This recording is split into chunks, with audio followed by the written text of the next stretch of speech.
Dans les profondeurs des forêts tropicales d'Amazonie, là où la lumière traverse à peine les feuilles, vit un animal aussi drôle qu'imprévisible, le singe araignée. Longues jambes, queue interminable, bras démesurés. On dirait qu'il a été dessiné par un enfant pressé. Son vrai super-pouvoir? Sa queue préhensile, une 5e main. Oui, pendant que toi tu galères à porter 2 sacs de course, lui peut se suspendre par la queue et manger tranquillement un fruit.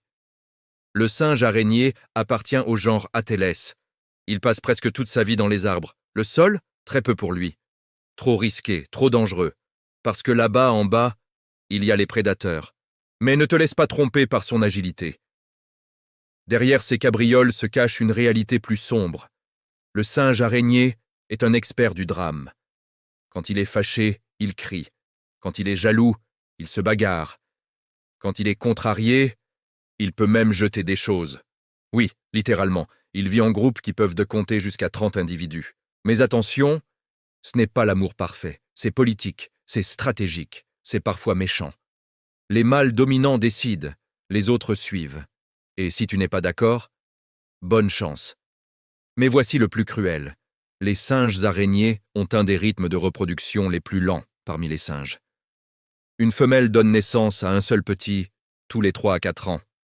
Un seul. Et ce bébé reste accroché à sa mère pendant des mois. Il apprend tout d'elle. Comment sauter, comment choisir les fruits, comment survivre. Imagine maintenant des tronçonneuses, des arbres qui tombent, une forêt qui disparaît. Chaque année, des milliers d'hectares de forêt sont détruits en Brésil et en Colombie.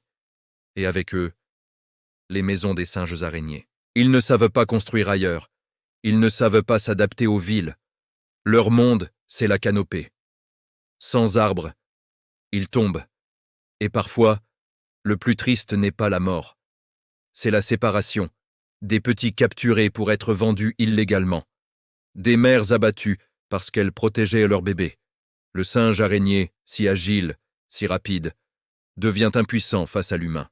Et pourtant, regarde-le. Il saute avec une élégance incroyable. Il joue, il rit presque. Il se balance comme s'il défiait la gravité. On dirait qu'il se moque du monde. Mais peut-être qu'au fond, c'est nous qui devrions avoir honte. Parce que pendant qu'il se bat pour survivre, nous débattons pour savoir qui a raison. Le singe araignée n'a pas besoin de pitié. Il a besoin d'arbres, de silence, de respect. La prochaine fois que tu verras une vidéo d'un singe faire une pirouette, souviens-toi que derrière le spectacle, il y a une espèce classée menacée. Un acrobate suspendu entre ciel et extinction. Et si un jour les forêts deviennent silencieuses, il n'y aura plus personne pour se balancer au-dessus de nos têtes, seulement le vide. Ah! Et n'oubliez pas de vous abonner.